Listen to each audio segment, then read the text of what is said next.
दोस्तों नमस्कार, मैं अनिल कुमार लक्ष्य जी के क्लासेस में आज आपका स्वागत करता हूं। जैसा कि हम प्राचीन भारत का इतिहास कर रहे थे और इसमें जो हमने पिछली बार टॉपिक किया था वो मौर्य राजनीतिक प्रशासन के बारे में किया था, मौर्य पॉलिटिकल सिस्टम के बारे में हमने किया था। आज जो इसी क्रम में हम मौर्य एडमिनिस्ट्रेशन करेंगे। तो उसके बाद ये जो लेक्चर है एक छोटा सा और लेक्चर होगा, सामाजिक व्यवस्था देखेंगे, अर्थव्यवस्था देखेंगे और अन्य जो चीज़ें देखेंगे उनके बारे में, कल्चर के बारे में देखेंगे और फिर ये मौर्य हमारा सारा का सारा कंप्लीट हो जाएगा। ठीक है जी। अच्छा, हमेशा लेक्चर शुरू करने से पहले मैं ये बताता हूँ कि ये जो क्लास है ये यूपीएससी के लिए, पीसीएस के लिए, specially for HCS, UGC, SSC and other इस प्रकार के जो कॉम्पिटिटिव एग्जाम्स हैं उनके लिए बहुत ही महत्वपूर्ण क्लास रहती है। दूसरी चीज़, और हमेशा शुरू करने से पहले मेरी आपसे एक ही रिक्वेस्ट रहती है कि देखिए, मैंने आपको बताया कि आपका एक लाइक, कमेंट एंड शेयर हमें मोटिवेशन देता है और मैं आपको फिर से अश्योर करता हूं कि ये जो मटेरियल है ये आपका एक बहुत ही स्टैंडर्ड क्वालिटी का, और ये जो चीज़ें मैं करवा रहा हूँ ये आपके वेरियस कॉम्पिटिटिव एग्जाम्स में काम आएंगे। और दूसरी चीज़, इस कार्यक्रम को या फिर इस शो को स्टार्ट करने का सिर्फ एक ही उद्देश्य है कि वो लोग जो किसी कारणवश से कोचिंग नहीं ले सकते उन लोगों की एक मदद हो सके। ठीक है, इनडायरेक्टली ये डिजिटल इंडिया को प्रमोट करता है। ठीक है जी। तो आपसे फिर दोबारा से एक रिक्वेस्ट है कि लाइक, कमेंट, शेयर जरूर करें और कम से कम एटलीस्ट 4 एजुकेशनल ग्रुप्स में आप जरूर बताएं, ताकि उन लोगों की मदद की जा सके जो लोग किसी कारण से कोचिंग नहीं ले पाते, और उनके सपनों को पूरा करना हमारा उद्देश्य है। ठीक है जी। तो मौर्य एडमिनिस्ट्रेशन की बात करते हैं, और हमेशा मैं कहता हूँ कि जो अगर चीज़ टफ है या फिर बहुत लंबी है तो हम उसको बांट के पढ़ेंगे तो ये चीज़ें थोड़ा सा इजी रहेंगी। इसी प्रकार से मौर्य प्रशासन को हम डिवीज़न में पढ़ेंगे और फिर देखेंगे कि क्या चीज़ है। सामान्य परिचय हम देखेंगे। इसमें हम देखेंगे कि मौर्य जो प्रशासन है वो भारत की पहली केंद्रीकृत व्यवस्था होती है। पीछे जो लेक्चर हुआ था राजनीतिक इतिहास के बारे में, तब भी मैंने ये बात बताई थी, प्राचीन भारतीय इतिहास में मौर्य ने ही सबसे पहले भारत की पहली केंद्रीकृत व्यवस्था को स्थापित किया। दूसरी चीज, इस काल में चक्रवर्ती सम्राट की जो अवधारणा है या चक्रवर्ती सम्राट का जो कंसेप्ट है वो व्यवहारिक रूप से देखने को मिलता है। ठीक है। उसके अलावा हम देखेंगे कि इनकी जानकारी के स्रोत क्या है। जानकारी के स्रोतों में जैसे कि साहित्यिक स्रोत भी है और पुरातात्विक स्रोत है। अगर साहित्यिक स्रोत की बात करूँ तो कौटिल्य की जो कौटिल्य का अर्थशास्त्र और मेगास्थनीज की इंडिका इसमें प्रमुख स्रोत है। ठीक है। अगर पुरातात्विक स्रोत की बात करूं तो मैंने अभी बताया अशोक के जो शिलालेख है, अशोक के जो अभिलेख है वो है, और दूसरी जो चीज़ है वो है रुद्रदमन का जूनागढ़ अभिलेख। तो ये सारी चीज़ें हम देखेंगे। उसके बाद अगर मौर्य प्रशासन की बात करें तो सेंट्रल लेवल पे क्या सिस्टम था, स्टेट लेवल पे क्या सिस्टम था, इसी प्रकार से डिस्ट्रिक्ट या नगर का क्या सिस्टम था, ये सारी चीज़ें देखेंगे। एडमिनिस्ट्रेशन क्या था, जुडिशियल क्या एडमिनिस्ट्रेशन था, जुडिशियल एडमिनिस्ट्रेशन की बात करेंगे। सैन्य, पुलिस, गुप्तचर व राजदूतों की बात करेंगे। उसके अलावा राजस्व प्रशासन, रेवेन्यू एडमिनिस्ट्रेशन की बात करेंगे। देखिए, कुछ लोगों को थोड़ी सी शिकायत है कि आप सर हिंदी बहुत ज़्यादा यूज़ करते हो, इंग्लिश भी। देखिए, हिस्ट्री में जो चीज़ें हैं उसमें बेसिकली हिंदी इंग्लिश का कोई फ़र्क पड़ता नहीं है। जो वोकैब है इसकी या जो सिस्टम इन लोगों ने दिया उसको आप हिंदी में भी कहिए या इंग्लिश में भी। अब संचरा है, सर्प महामात्य है, महामात्य सर्प है, इसको इंग्लिश में भी कहूँगा, हिंदी में मैं बदल नहीं सकता। हाँ, ये जैसे कि प्रशासन है, एडमिनिस्ट्रेशन मैंने बोल दिया, तो सिर्फ इतना सा है फ़र्क। और अदरवाइज हिंदी और इंग्लिश का ज्योग्राफी और हिस्ट्री में बेसिकली देखा जाए तो कोई खास अंतर है नहीं। ठीक है जी।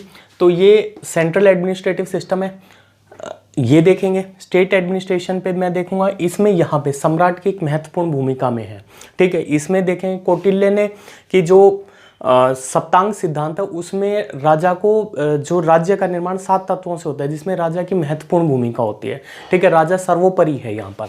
दूसरी चीज, मंत्री परिषद के बारे में देखेंगे, मंत्रिणा के बारे में देखेंगे कि इसके अंदर कौन आता था। ठीक है। उसके अलावा 18 तीर्थ और 26 अध्यक्षों के बारे में भी हम बात करेंगे। ये बहुत ही इंपॉर्टेंट है, हर एग्जाम में लगभग पूछा जाता है। ठीक है जी। उसके अलावा प्रांतीय प्रशासन 4 प्रमुख प्रांतों में इन्होंने बांटा था। फिर बाद में जो ये कलिंग है उसको भी इन्होंने ले लिया। एक अर्ध स्वतंत्र प्रांत था सौराष्ट्र जिसकी राजधानी गिरनार थी।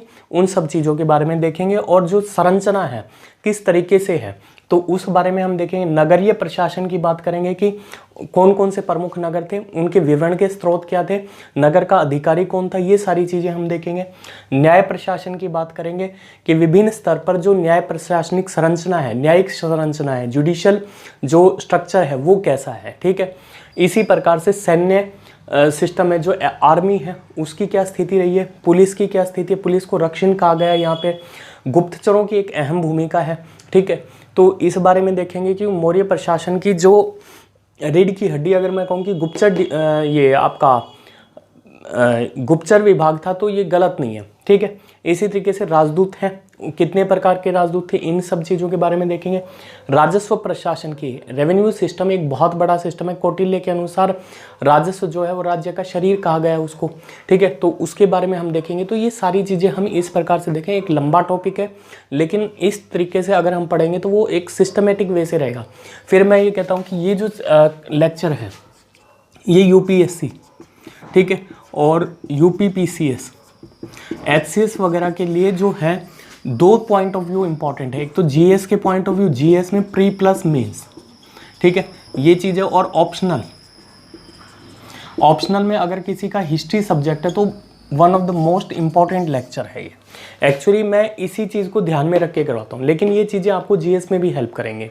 मैंने अभी बताया कि आजकल कंपटीशन का कोई दायरा नहीं रह गया कि मतलब ये चीज़ नहीं पूछी जाएगी या ये चीज़ पूछी जाएगी। तो इसलिए हमें हर चीज़ को दिमाग में रिटेन रखना है और उन चीज़ों के बारे में हमें बात करनी है।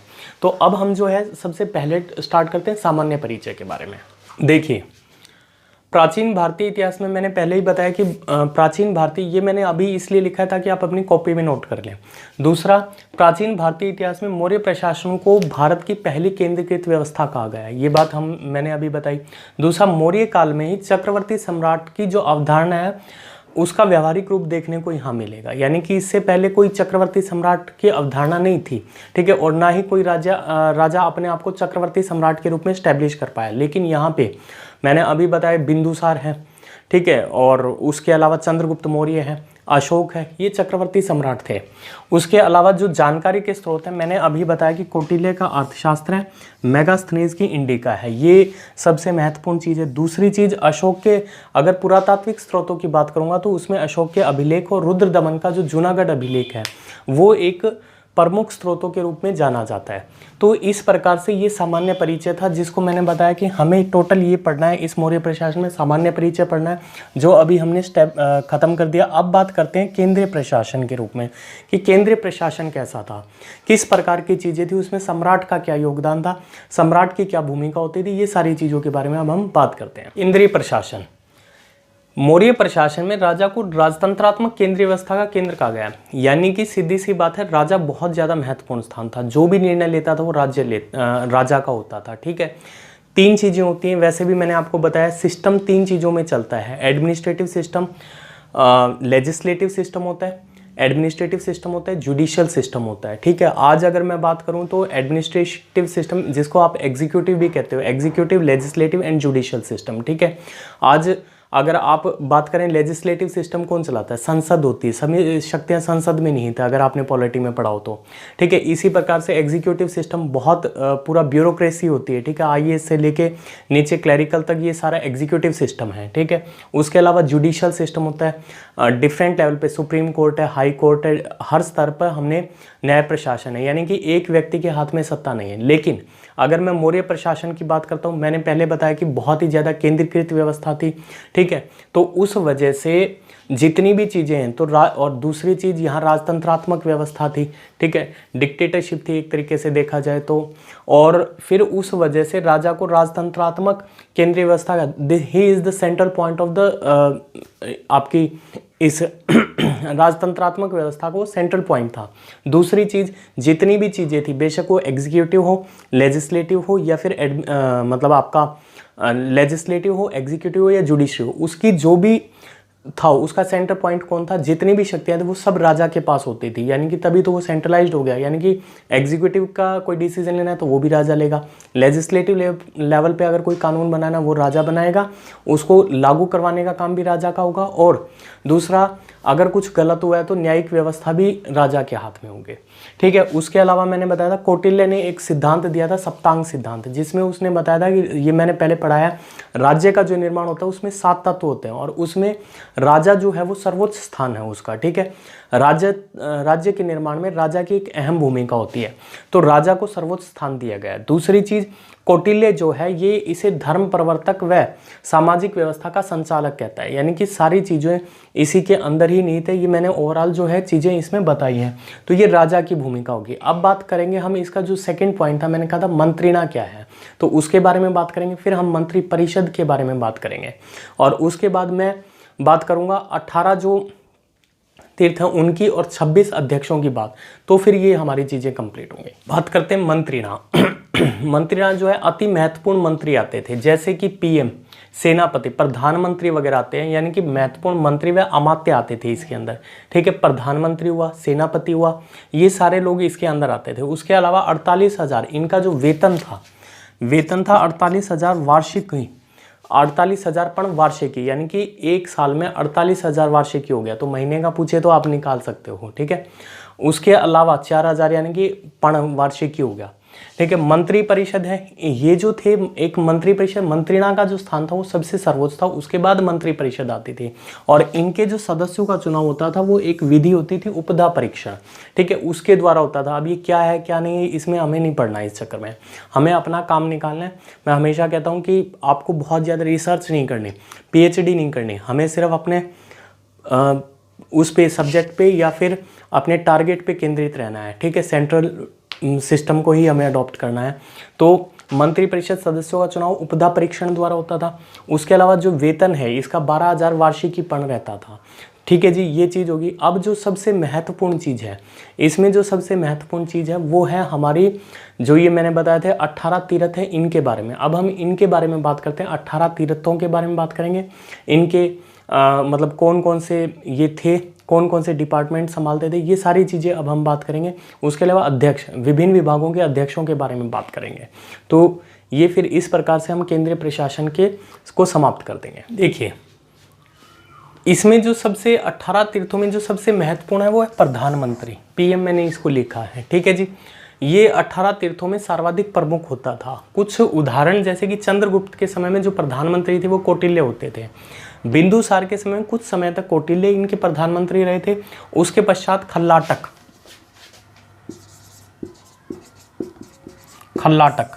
ये इनके प्रधानमंत्री रहे थे। अशोक के समय में राधागुप्त, इसकी चर्चा मैंने की भी थी कि राधागुप्त की सहायता से ही अशोक ने अपने बड़े भाई सुशीम की हत्या प्राप्त कर राज्य प्राप्त किया था।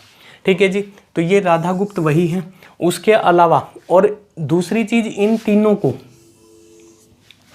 तीनों को प्रधानमंत्री के अतिरिक्त पुरोहित का पद भी प्राप्त था। तो पुरोहित का पद भी अपने आप में बहुत महत्वपूर्ण स्थान रखता था। ठीक है जी, उसके अलावा मंत्री परिषद अध्यक्ष, ये मंत्री परिषद के अध्यक्ष होते थे। युवराज, ये राजा का उत्तराधिकारी होता था। ठीक है, उसके बाद राजा के बाद इसी की मतलब शासन इसी के हाथ में आएगा। उसके बाद है सेनापति, ये युद्ध विभाग का प्रमुख था। ठीक है जी, नायक, ये सैन्य नेतृत्व करता था, सेना का नेतृत्व करने वाला था। अंतर्वेशिक, अंगरक्षक सेना का प्रधान, ये अंतर्वेशिक अंगरक्षक सेना का प्रधान। दंडपाल, ये दंड नहीं देता था बल्कि ये सैन्य साजो सामान का मतलब प्रमुख माना जाता था। तो दंडपाल सैन्य जो सामान का प्रमुख है।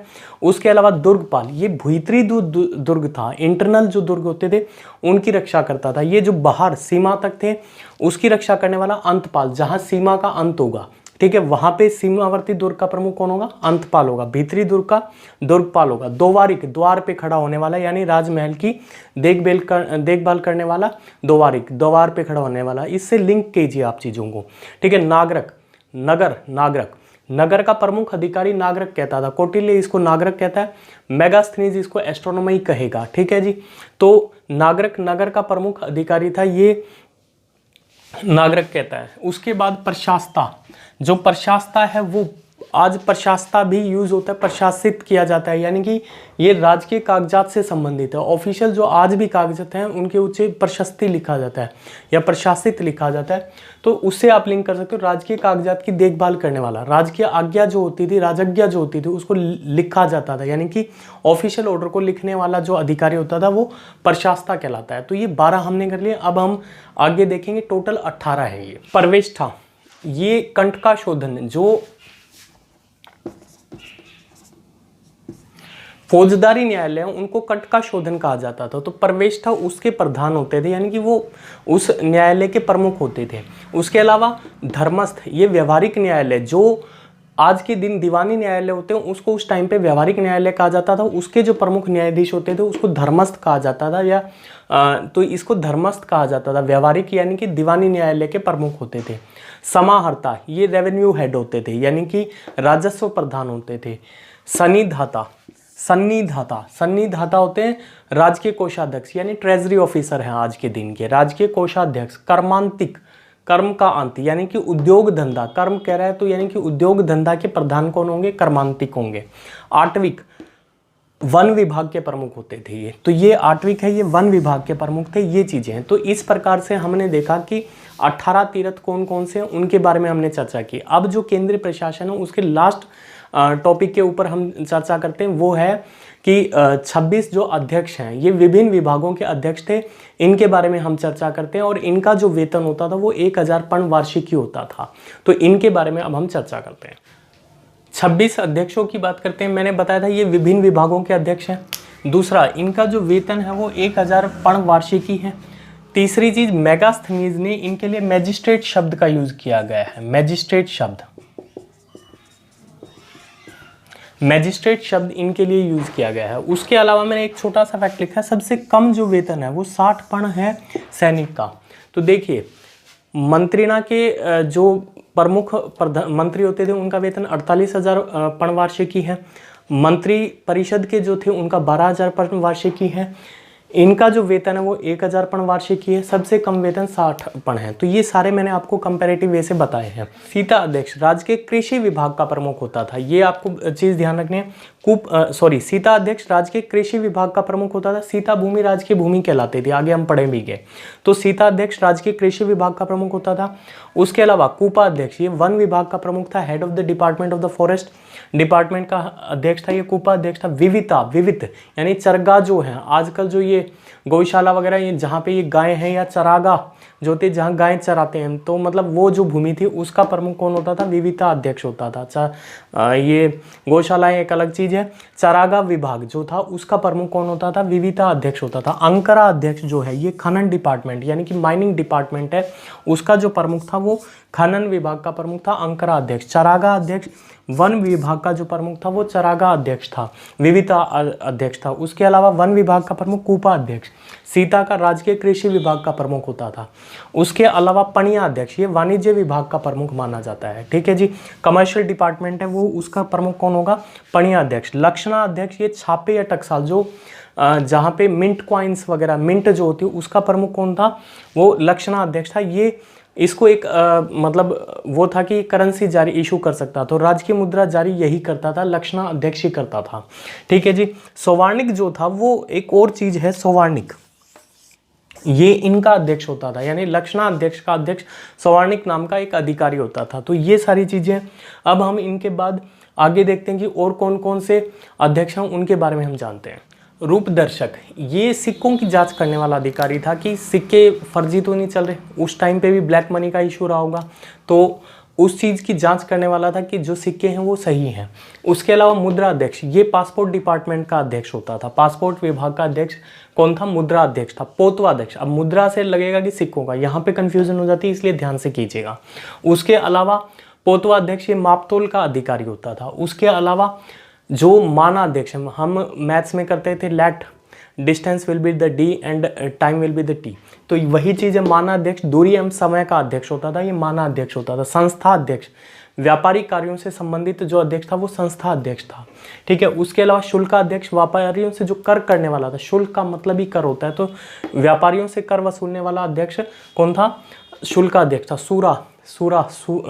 शराब से रिलेटिवली है, तो आबकारी विभाग का जो प्रमुख था, एक्साइज डिपार्टमेंट का जो प्रमुख है वो ये होगा। ठीक है जी, ये व्यापारियों से टैक्स रेवेन्यू जो वसूलता था, टैक्स कलेक्शन का जो काम करता था, हेड ऑफ द डिपार्टमेंट वो शुल्काध्यक्ष था। पतनाध्यक्ष, पतन आज भी पोर्ट को कहा जाता है, तो बंदरगाह विभाग का जो प्रमुख था वो पतनाध्यक्ष था। उसके अलावा नवाध्यक्ष, ये जहाजरानी डिपार्टमेंट यानी शिपिंग डिपार्टमेंट का जो हेड था वो नवाध्यक्ष था, जहाजरानी विभाग का प्रमुख नवाध्यक्ष था। अक्षपटलाध्यक्ष, ये कैग महालेखाकार होता था। ठीक है जी, तो ये महालेखाकार अक्षपटलाध्यक्ष था, ये थे। तो हमें सारे के सारे 26 अध्यक्षों के बारे में नहीं करना, जो मेन इंपॉर्टेंट अध्यक्ष हैं वो मैंने आपको बता दिया कि ये सारे जितने भी थे ये मेन थे। अब हम बात करते हैं, इस प्रकार से मैंने बताया कि हमारा जो केंद्रीय प्रशासन है वो कंप्लीट होता है। उसके बाद हम बात करते हैं प्रांतीय प्रशासन की, कि प्रांत कितने भागों में विभाजित था और उसकी संरचना क्या थी।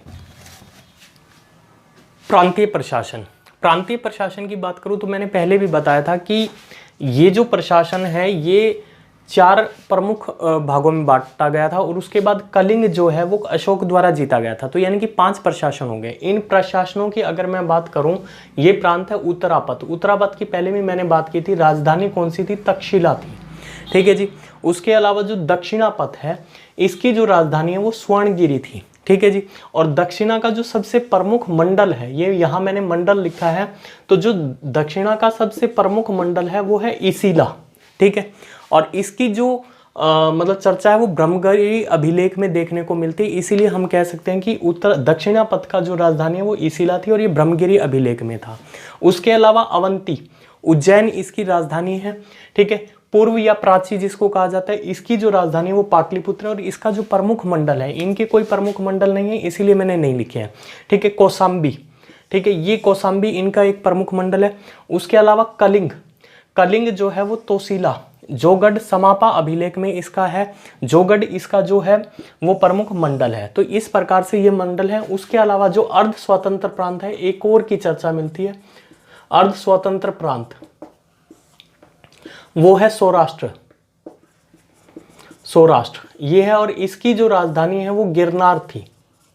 तो इसकी भी स्वतंत्र, ये पूरी तरीके से मतलब मौर्यों के पास नहीं था। तो सौराष्ट्र जो है वो गिरनार, ये इसकी चर्चा यहाँ पे देखने को मिलती है। तो इस प्रकार से हमने जो प्रांतीय प्रशासन है वो हमने पूरी तरीके से समाप्त कर दिए। अब जो हम बात करेंगे इसकी संरचना की बात करेंगे कि क्या संरचना है, किस प्रकार से पूरा जो मौर्य राज्य थे, जो मौर्य क्षेत्र था उसको विभाजित किस प्रकार से किया गया था, इसकी चर्चा करते हैं। केंद्रीय प्रशासन, जो मौर्य साम्राज्य था वो किस प्रकार से, सबसे ऊपर था केंद्र।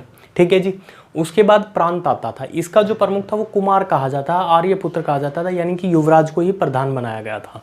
ठीक है, या जो राजा के राजकुमार होते थे उनको अलग अलग प्रांतों का हेड बना दिया जाता था। तो कुमार या आर्यपुत्र यानी कि राजा का जो परिवार से संबंधित था उसको ही, कभी कभार विशेष परिस्थितियों में कुछ को योग्यता के आधार पर प्रांत का प्रमुख बना दिया जाता है, लेकिन मेनली जो सिस्टम था वो यही था कि प्रांत का जो प्रमुख होगा वो कुमार या आर्यपुत्र ही होगा। उसके अलावा मंडल, ये था, अगर आज के दिन की बात करूं तो कमिश्नरी रेंज की बात है, तो ये कमिश्नर कहा जाएगा। जनपद, जिला या आहार या विषय, ये डिस्ट्रिक्ट को कहा जाता है, उसको जनपद भी कहा जाता है, जिला तो है ही, आहार भी कहा जाता है, विषय भी कहा गया है उस टाइम पे। ठीक है, और इसके जो प्रमुख थे वो विषयपति होते थे।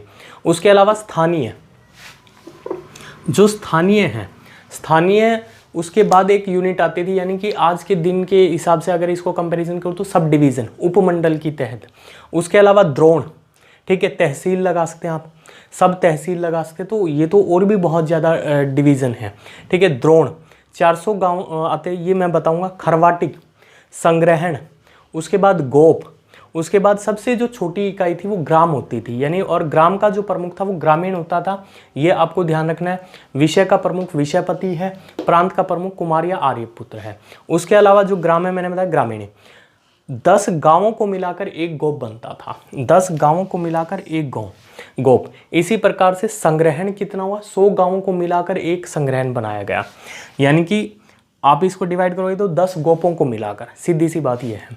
ठीक है, खरवाटिक है, 200 गांव इसके अंदर आते थे, द्रोण के अंदर 400 गांव आते थे, 800 गांव स्थानीय। तो यानी जैसे जैसे आप नीचे से ऊपर की तरफ जाते हैं तो पावर बढ़ती जाती है, ये चीज़ हमने देखी है। तो इसीलिए मैं सेंट्रलाइज सिस्टम की बात कर रहा हूँ। तो ये जो जितना भी है ये है आपका संरचना। तो इस प्रकार से हमने प्रांतीय प्रशासन की चर्चा हमने कंप्लीट कर दिया। अब हम बात करेंगे नगरीय प्रशासन की। देखिए नगरीय प्रशासन, अगर मैं जानकारी के स्रोतों की बात करूं तो मेगास्थनीज की इंडिका इसका जो सबसे प्रमुख स्रोत है वो है। उसके अलावा अगर मैं 4 प्रमुख नगरों की बात करूं तो इसमें जो सबसे पहला है तक्षशिला है, ये उत्तरापथ प्रांत के अंदर पड़ता था। इनकी जो चर्चा मिलती है वो मेगास्थनीज के इंडिका के अंदर मिलती है। तो ये 4 प्रमुख नगरों की बात करते हैं। इसमें जो जैसे कि अगर आज 4 प्रमुख नगर दिल्ली है, ठीक है, मुंबई है, चेन्नई है, इस प्रकार से कलकत्ता है, तो ये इसी प्रकार से इन्होंने भी कुछ ना कुछ ऐसे ही देखा होगा, मेट्रोपॉलिटन सिटीज़ रहे होंगे उस टाइम के। ठीक है, तक्षशिला उत्तरापथ है, ठीक है, उज्जैन है, अवंती है, पाटलिपुत्र और कौशाम्बी। कौशाम्बी जो मंडल था और पाटलिपुत्र जो कि राजधानी थी किसकी, पूर्व या प्राची की, इनकी चर्चा यहाँ देखने को मिलती है। इसी प्रकार से मेगास्थनीज की इंडिका में जो विभिन्न प्रकार के अधिकारी थे उनको अलग अलग नामों से बुलाया गया है। जैसे कि मैंने अभी बताया मैजिस्ट्रेट किसको कहा गया, अध्यक्षों को मैजिस्ट्रेट कहा। यहाँ एस्ट्रोनॉमी जो है वो नगर का प्रमुख अधिकारी होता था। इसी प्रकार से एग्रोनॉमी जो आज का अगर कंपैरिजन करूँ तो डीएम, ठीक है, वो भूराजस्व व न्याय से संबंधित था, वो एग्रोनॉमी कहलाता था। जिले का प्रमुख एग्रोनॉमी, ये रेवेन्यू व जुडिशियल सिस्टम मतलब ये भूराजस्व को यानी कि रेवेन्यू सिस्टम को संभालता था, लैंड रेवेन्यू सिस्टम, और सड़क निर्माण से संबंधित था। ये सड़क निर्माण से संबंधित ये चीज मैंने अभी आपको बताई। इसी प्रकार से जो कौटिल्य का अर्थशास्त्र है उसके अनुसार जो नगर का प्रमुख है वो नगर का प्रमुख नागरिक कहलाएगा।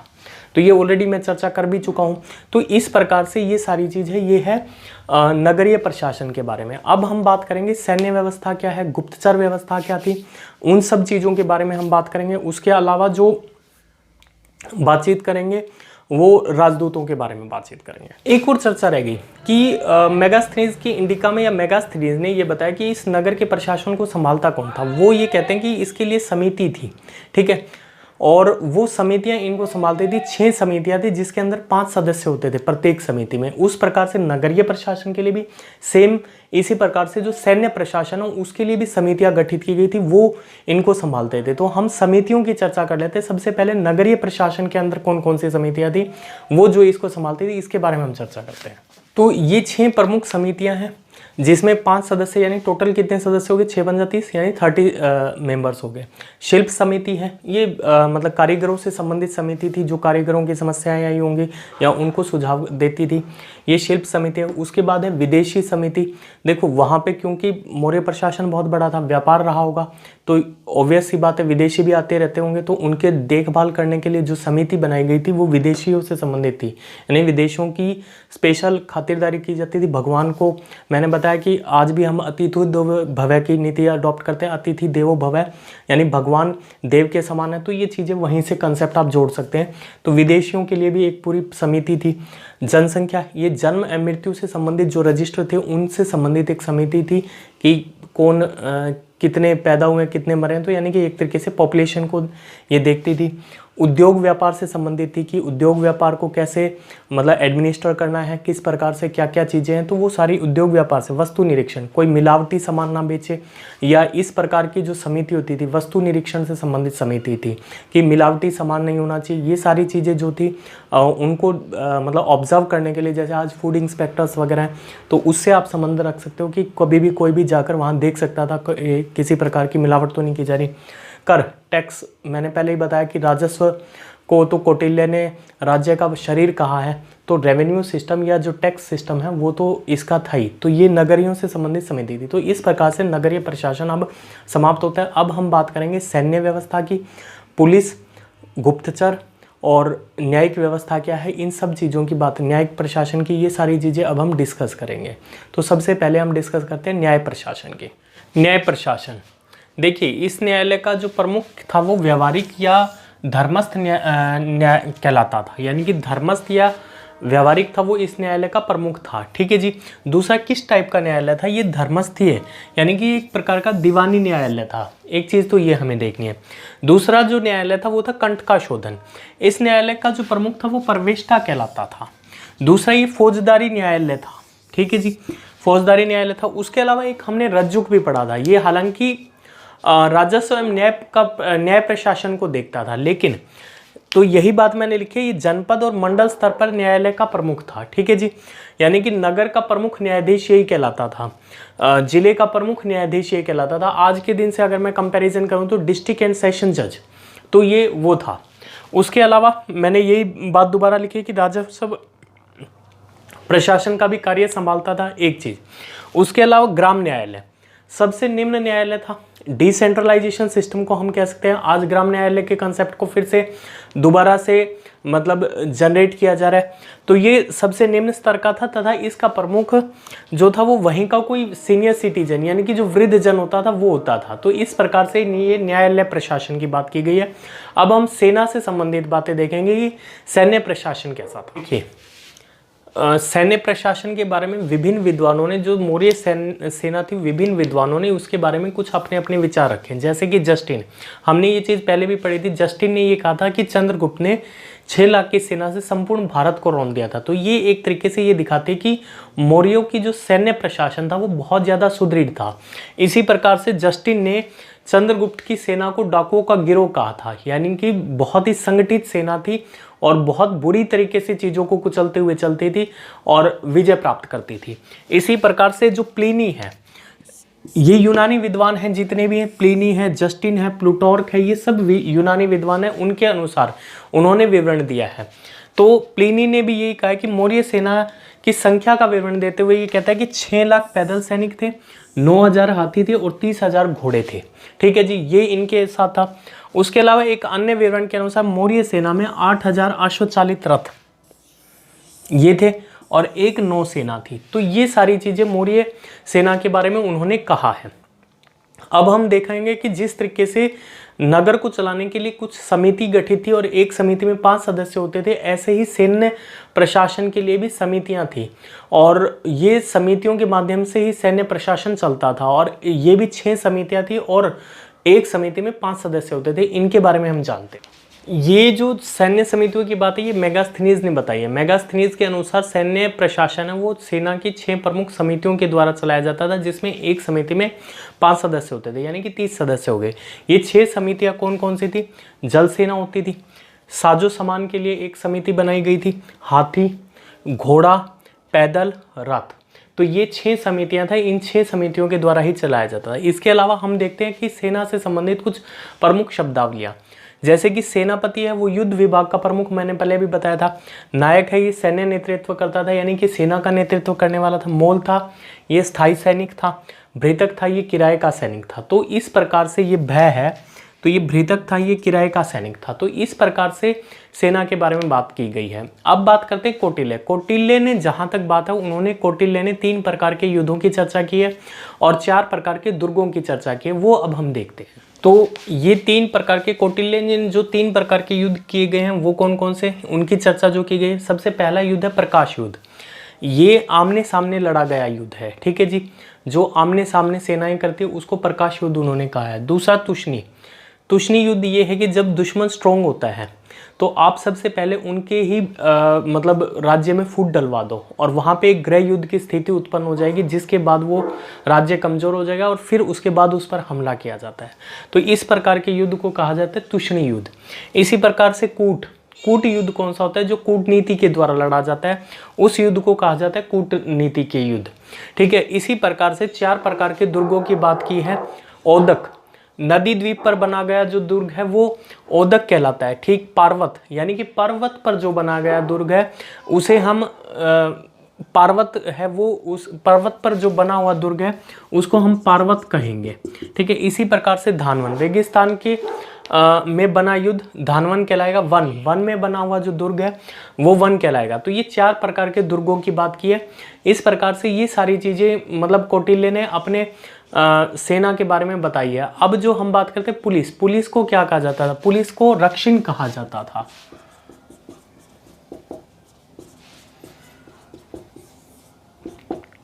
पुलिस को रक्षिण कहा जाता था, ये बात हमें ध्यान रखनी है। पुलिस के बारे में बहुत कम जानकारी हमें मिली है, तो यही एक शब्दावली है कि पुलिस के लिए रक्षिण शब्द का प्रयोग किया गया है। ठीक है जी, अब हम जो सबसे महत्वपूर्ण टॉपिक है वो है गुप्तचर विभाग। गुप्तचर विभाग क्या था, उसमें क्या क्या चीजें थी, उनके बारे में हम जानते हैं। देखिए, गुप्तचर अगर गुप्तचरों की चर्चा करने से पहले मैं थोड़ा सा इसके बारे में हम डिस्कशन कर लेते हैं कि गुप्तचर विभाग मौर्य प्रशासन में इनका क्या योगदान था, या अगर मैं एंशिएंट हिस्ट्री से लेके आज तक मॉडर्न पीरियड तक की बात करूं, वर्तमान समय तक की यानी आज तक के युग की बात करूं, तो गुप्तचरों का बहुत अहम योगदान रहा है। अगर प्राचीन भारतीय इतिहास में बात करें तो गुप्तचर एक महत्वपूर्ण स्थान रखते थे। अगर मैं मौर्य प्रशासन की बात करूं कि मौर्य प्रशासन इतना सुचारू रूप से और इतना सुव्यवस्थित रूप से चला है या फिर इतने लंबे समय तक सर्वाइव किया है, तो उसमें गुप्तचर विभाग का एक महत्वपूर्ण योगदान रहा है। ठीक है जी।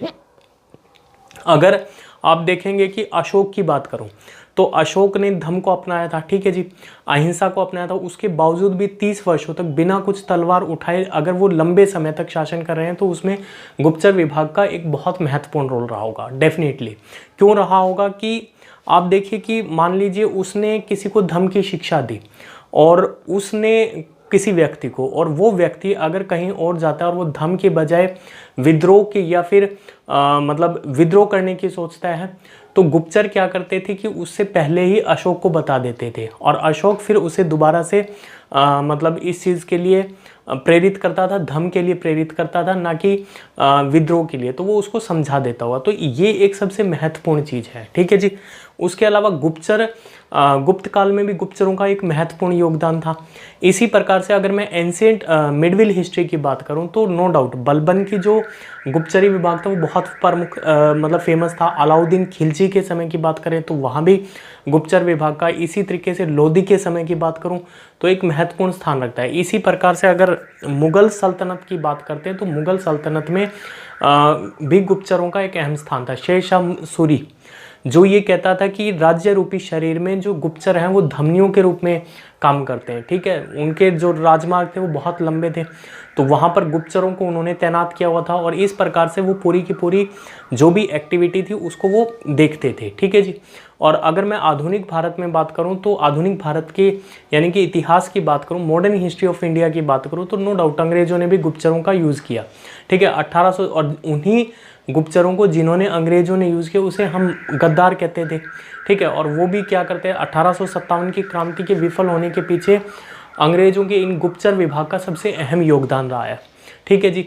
और आखिरी में वो उनको भी मार देते थे और वो ये कहते थे कि जो अपने देश का नहीं हो वो हमारा क्या होगा। ठीक है, तो ये चीज़ है। और अगर मैं वर्तमान समय की बात करूँ तो नो डाउट CBI है, रॉ है, FBI है, ये गुप्तचर विभाग है। और हमें कोई भी देश में इनपुट जो देते हैं किसी भी प्रकार की जो सर्कमस्टांसेस होते हैं उसके लिए। अगर आज मैं सोशल मीडिया की भी बात करूं तो सोशल मीडिया भी एक तरीके से यहाँ भी ये भी एक तरीके से स्पाई के रूप में काम करता है। आपने पीछे से पढ़ा भी होगा कि एनालिटिका ने फेसबुक का डाटा चुराया है। ठीक है, और आज क्या है कि चुनाव जीतने के लिए भी गुप्तचरी का यानी स्पाई का प्रयोग किया जाता है। तो सोशल मीडिया में ये जो डाटा चुराना है ये भी एक तरीके से गुप्तचरी का ही है। तो मॉडर्न टेक्नोलॉजी के साथ रूप जरूर बदल गया लेकिन इसकी भूमिका कम नहीं हुई है। ठीक है, तो आप इस चीज़ को मतलब अब देखिए मैंने इस चीज़ को यहाँ से लेके आज के वर्तमान समय तक यही चीज़ आपको आनी चाहिए अगर आप एक बेहतर प्रशासक बनना चाहते हैं, एडमिनिस्ट्रेटर बनना चाहते हैं। किसी भी चीज़ की एक इम्पोर्टेंस होती है, उस इम्पोर्टेंस को आप उसके इतिहास से लेके वर्तमान तक ले जाइए, ये एक सबसे महत्वपूर्ण चीज़ होती है। तो अब इस पे चर्चा करते हैं गुप्तचरी की, कि मौर्य काल में गुप्तचरी का क्या योगदान था। तो गुप्तचर विभाग को मौर्य काल में गूढ़ पुरुष कहा गया। One of the most important question है ये। क्वेश्चन SSC में भी पूछे जाते हैं, विभिन्न प्रकार की जो PCS प्रतियोगिताएं हैं उसमें भी पूछे गए हैं। एक चीज़, दूसरा 2 प्रकार के गुप्तचर थे, एक संस्था और एक संचारी। संचारी वो गुप्तचर थे जो भ्रमणशील थे यानी कि घुमक्कड़ थे, उनको संचारी गुप्तचर कहा गया। सेम संस्था जो है वो स्थायी रूप से जो गुप्तचरी का कार्य करते थे उन्हें संस्था कहा गया। तो ये एक सबसे महत्वपूर्ण चीज़ है। और उसके बाद जो गुप्तचर डिपार्टमेंट था यानी कि जो इंटेलिजेंस ब्यूरो था उसको महामात्य सर्प कहा गया है। तो इसे कहा गया महामात्य सर्प। और इसी प्रकार से जो गुप्तचर विभाग का इंटेलिजेंस ब्यूरो का जो हेड था उसको कहा गया सर्प महामात्य, यानी कि सर्प महामात्य इंटेलिजेंस ब्यूरो यानी कि गुप्तचर विभाग का प्रमुख है उसको कहा गया। अब मैंने जैसे कि बताया कि 2 प्रकार के गुप्तचर थे, इनमें भी अलग अलग कैटेगरीज थी कि संस्था कौन से थे, संचारी कौन से थे। संस्था की बात करूं तो संस्था में 5 प्रकार के गुप्तचर थे। अगर संचारी संस्था कौन से हुए? जो स्थायी रूप से गुप्तचरी का कार्य करते हैं वो थे। तो यानी कि काप्टिक विद्यार्थी के रूप में अगर कोई शामिल हो जाए और किसी दूसरे राज्य में चला जाए, यानी कि वो शिक्षा के लिए आया और फिर गुप्तचरी का कार्य करे, तो उसको काप्टिक कहा जाता है। इसी प्रकार से उदेहक तपस्वी के रूप में वो बैठा है, ठीक है, तपस्वी को कोई छेड़ेगा नहीं, ठीक है, और वो गुप्तचरी का कार्य कर रहा है, तो तपस्वी के रूप में जब वो वेश धारण करके गुप्तचरी का कार्य करता था तो उसको उदेहक कहा जाता था। इसी प्रकार से किसान, राजा ने ज़मीन दे दी और देखना है कि भी ये भी उसका कार्य है कि वो गुप्तचरी का कार्य करे, तो उसको कहा जाता है गृहपतिक को किसान। इसी प्रकार से विदेहक, विदेहक अगर वो व्यापारी के रूप में, व्यापारिक मान लो एक इधर से उधर व्यापार के उद्देश्य के रूप से जाते थे और फिर वो गुप्तचरी का भी कार्य कर रहा है, तो उसको कहा जाता है विदेहक। इसी प्रकार से तापस, तपस्वी के रूप में, सॉरी ये जो है ये साधु के रूप में, ठीक है, ये चीज है। अच्छा, अब बात करते हैं तापस, तपस्वी के रूप में अगर वो है, सन्यासी के रूप में भी कह सकते हो, इसको सन्यासी, एग्जैक्ट वर्ड सन्यासी है, ठीक है जी। संचारी मैंने बताया जो घुमक्कड़ रूप से होते हैं। इसमें सत्री, सत्री कौन था? विशेष प्रशिक्षण, जिसको एक प्रकार का स्पेशल ट्रेनिंग दी जाती थी और फिर गुप्तचरी का कार्य करवाया जाता है, उसको स्त्री कहा जाता है। शूरवीर प्रवृत्ति के, जो बहादुर होंगे, ठीक है, जो इतनी जल्दी से काबू ना आए। जैसे अगर आपने एक था टाइगर देखी थी, तो वो सलमान खान थे, वो तीक्ष्ण शूरवीर प्रवृत्ति के थे, ठीक है, तो ये आज से आप देख सकते हो। सेम रक्षक, क्रूर प्रवृत्ति के, जो मार देते थे। अगर मान लो उसको ये पता लग जाए कि इसको पता लग गया तुम्हारा भेद, तो बहुत ही बुरी तरीके से उसको मार देंगे, ठीक है। तो ऐसे जो गुप्तचर थे वो क्रूर प्रवृत्ति के गुप्तचर थे। इसी प्रकार से परिवार्जिक, स्त्री रूप में जो घूमते थे, स्त्री का वेश धारण करके जो स्त्रियां थी, उनको परिवार्जिक संचारी गुप्तचर में रखा गया है। तो ये था गुप्तचर विभाग का कि गुप्तचर विभाग में क्या था। अब हम देखते 3 प्रकार के विशेष राजदूत। ये यहाँ ठीक कर लीजिए, भिक्षुणी रूप से जो मतलब जो सन्यासी के रूप में, भिखारी के रूप में घूमते थे, उनको कहा जाता है परिवार्जिक, ठीक है जी, स्त्री नहीं, भिक्षुणी के रूप में, ठीक है। तो ये चीज़ है। अब हम बात करेंगे किसकी? विशेष प्रकार के राजदूत। 3 प्रकार के राजदूत थे, उनके बारे में हम बात करते हैं। 3 प्रकार, तो पहले थे निशिष्टार्थ, ये संधि कर लेते थे, ठीक है। इनको इतना अधिकार था कि वो किसी राजा के साथ संधि कर सकते थे, ठीक है जी, किसी राज्य के साथ संधि कर सकते थे। इसके लिए इनको राजा की भी अनुमति की आवश्यकता नहीं थी, यानी कि राजा ने इनको पहले ही अनुमति दे रखी होगी, इनकी ये पावर थी।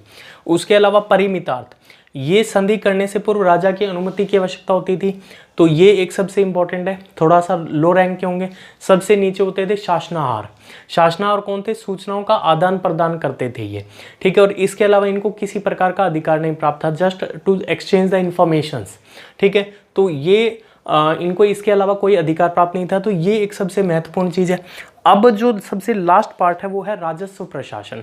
तो राजस्व प्रशासन को स्टार्ट करने से पहले मैं कौटिल्य का जो अर्थशास्त्र है उसके अनुसार कितने प्रकार के वो मतलब समस्याओं के समाधान किस तरीके से किया जाता है, चतुष्पद के माध्यम से समाधान किया जा सकता है, उसके बारे में मैं चर्चा कर लेता हूँ, फिर हम राजस्व प्रशासन की चर्चा करते हैं। कौटिल्य के अर्थशास्त्र के अनुसार जो विवाद है किसी समस्या, उसका समाधान 4 प्रकार से किया जा सकता है। वो कौन कौन से हैं?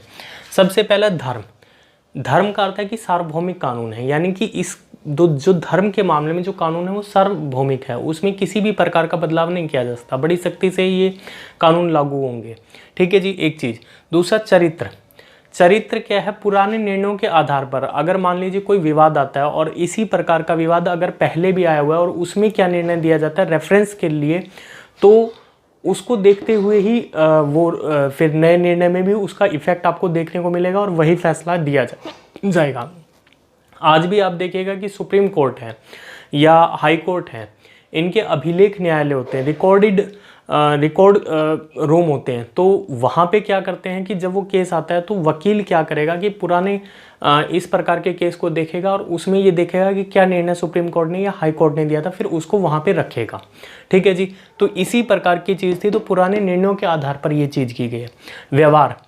व्यवहार क्या है कि स्थानीय परंपरा को भी ध्यान में रखा जाएगा, स्थायी जो स्थान की परंपरा है उसको भी ध्यान में रखा जाएगा। कैसे कि सपोज राजा ने, अशोक ने पशु बलि पर बैन लगा दिया, पर एक स्थान है वहाँ पे जो उनका जो धर्म है वो पशु बलि को कहता है, ठीक है। तो वहाँ पर राजा, और फिर ये मामला राजा के दरबार में जाता है। फिर वहाँ पर उसको ये पता लगता है कि नहीं, यहाँ पे तो ये परंपरा के रूप में ये चीज़ चली आई जा रही है, तो वहाँ पे उस चीज़ को ध्यान में रखते हुए राजा फैसला सुनाएगा। ठीक है जी। तो ये है व्यवहार, राजज्ञा। मैंने अभी बताया कि राजा के द्वारा जो बनाया गया कानून है, राजा सबसे प्रमुख है। राज्य के तत्व में जो सप्तांग सिद्धांत है उसमें जो राज्य का निर्माण है उसमें सबसे प्रमुख राजा है। ठीक है। तो राजा के द्वारा जो बनाया गया कानून है वो सर्वोपरि होगा, उसमें किसी भी प्रकार की मतलब तर्क की जगह नहीं होगी, बस इस चीज़ को अपवाद में रखते हुए। तो ये विवाद समाधान के लिए उन्होंने बताया। अब बात करते हैं कि राजस्व के बारे में, कि राजस्व प्रशासन क्या था, राजस्व की आय के क्या स्रोत थे। कौटिल्य के अनुसार राजस्व की आय के, यानी कि राजस्व की आय के 7 स्रोतों के रूप में उन्होंने बात की है। दूसरा, कितने प्रकार के राजस्व थे, इनकी बात करेंगे। उसके अलावा बात करेंगे कि कुछ उद्योग ऐसे थे जिनको राजा मतलब कि जो सरकार के अधीन थे, जिनको प्राइवेट नहीं किया जा सकता था, वो सरकारी नियंत्रित उद्योग कौन कौन से थे उनके बारे में हम बात करेंगे। तो ये सारी चीज़ें देखिए, मैंने पहले भी बताया कि कौटिल्य ने राजस्व को राज्य का शरीर कहा है, तो यानी कि रेवेन्यू एक बहुत बड़ा योगदान रखता है। दूसरा, कौटिल्य ने राजस्व या राज्य की आय को 7 भागों में बांटा है।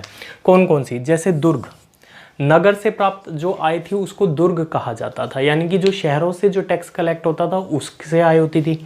राष्ट्र, जो जनपद या जिले से कलेक्ट होता था उसको इन्होंने राष्ट्र के नाम से कहा है। खनि, यानी माइनिंग से जो प्राप्त आय होती थी, जो वहाँ पर टैक्स लगाया जाता था उससे जो आय होती थी उसको खनि यानी खान से प्राप्त आय कही है।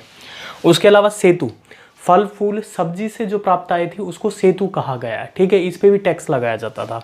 वन, जंगलों से जो प्राप्त आय थी उसको वन कहा गया है। ठीक है, वन का मतलब ही जंगल होता है।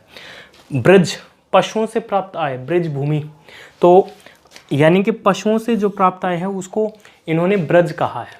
इसी प्रकार से वणिक, सड़क व जल मार्ग से प्राप्त आय है उसको वणिक कहा है। तो ये जो चीज़ है इसको राजस्व प्रशासन का है, ये राजस्व का एक हिस्सा है। उसके अलावा सरकार द्वारा नियंत्रित उद्योग, मैंने कहा था कि कुछ जो उद्योग है उनको सिर्फ सरकार ही चला सकते हैं, उसको प्राइवेट नहीं चला सकते। तो वो कौन कौन से उद्योग है, शराब है, एक्साइज डिपार्टमेंट है उसके ऊपर, तो शराब को सरकार ही चलाएगी। प्राइवेट कंपनीज या प्राइवेट कोई भी दुकान पे अपने यूँ नहीं है कि शराब बेच देगा, जैसे अब भी नहीं होता। खान, माइनिंग डिपार्टमेंट, जहाजरानी, शिपिंग डिपार्टमेंट, नमक और हथियार, तो ये जितनी भी चीज़ें ये सरकार द्वारा नियंत्रित उद्योग है। अब जो लास्ट टॉपिक है हम वो करते हैं कि राजस्व के कौन कौन से प्रकार थे उनके बारे में हम बात करते हैं। कौन कौन से कर हैं, सीता, राजकीय भूमि से जो प्राप्त आय होती थी उसको सीता कहा जाता था। ठीक है जी। भाग, ये भू राजस्व था या किसानों से जो आय प्राप्त होती थी वो थी। अब इसमें एक कॉन्फ्लिक्ट है, कौटिल्य ने कहा है कि इसकी जो दर थी, भाग की जो दर थी वो 1/6 थी, जबकि मेगास्थनीज के अनुसार 1/4 है। विदेशी है तो ऑब्वियसली बात है ज़्यादा लिखेगा, ये बात इस तरीके से ध्यान रख सकते हैं। सेतुबंध, इरिगेशन टैक्स, सिंचाई कर, ये सामान्यतः इसकी दर 1/3 थी, लेकिन जहाँ सिंचाई की सुविधा राज्य द्वारा उपलब्ध करवाई जाती थी वहाँ इसकी दर 1/2 हो जाती थी, क्योंकि कंसेप्ट लगाइए कि अगर सिंचाई है तो उपज ज़्यादा होगी, प्रोडक्शन ज़्यादा होगी, प्रोडक्शन ज़्यादा है तो कर भी ज़्यादा होगा। विविध, चारागा कर है। ठीक है। रज्जु, भूमि मापने पर जो कर है वो लिया जाता था। चौरज्जु, चौकीदारी कर है। ठीक है, भूमि की जो पैमाइश है उसके लिए रज्जु, चौरज्जु, चौकीदारी। चाचा, प्रण्य, संकट काल में दिया जाने वाला, अकाल पड़ गया, बाढ़ आ गई तो उस पर भी एक कर लगा दिया जाता है जिसको प्रण्य कर कहा गया है। उत्संग, उपहार कर है, इसको इन्होंने कहा है। हिरण्य, नगद कर है, आज भी ये उपहार कर देखने को मिलता है, नगद कर जो नगद दिया जाता था। बलि, धार्मिक कर था कि कोई धार्मिक अनुष्ठान करना है तो उस पर भी कर लगाया जाता था। विष्टि, बेगार कर है, मान लीजिए किसी के पास कर देने के लिए पैसा नहीं है तो उससे मजदूरी करवाई जाती थी या कोई काम करवाया जाता है, इस प्रकार से टैक्स की वसूली की जाती थी। पिंड कर, किसी ग्राम पे, किसी गांव पे सामूहिक रूप से जो कर लिया जाता था उसको पिंड कर बोलते थे। पिंड का मतलब ही गांव होता है। सेना भक्तम, जिस जगह से सेना गुजरती थी, ठीक है, युद्ध हो गया, जहाँ से गुजर रही है तो उसको अपना खाने पीने का भी जुगाड़ रखना पड़ेगा और सारी चीज़ें करनी पड़ेंगी, खर्चा आएगा, तो सेना भी उस जगह पर कर लगा सकती थी। लास्ट है प्रवेश, वस्तु के मूल्य का 1/5 भाग ये प्रवेश करता था। तो इस प्रकार से हमने आज मौर्य प्रशासन को पूरा विधिवत रूप से समाप्त कर दिया। मैं फिर कह रहा हूँ कि थोड़े से लंबे लेक्चर जा रहे हैं, क्यों जा रहे हैं, क्योंकि मैं नहीं चाहता कि ये टॉपिक बार बार 2 पार्ट्स में आए, तो कंटिन्यूटी टूटती है, फिर मज़ा नहीं आता।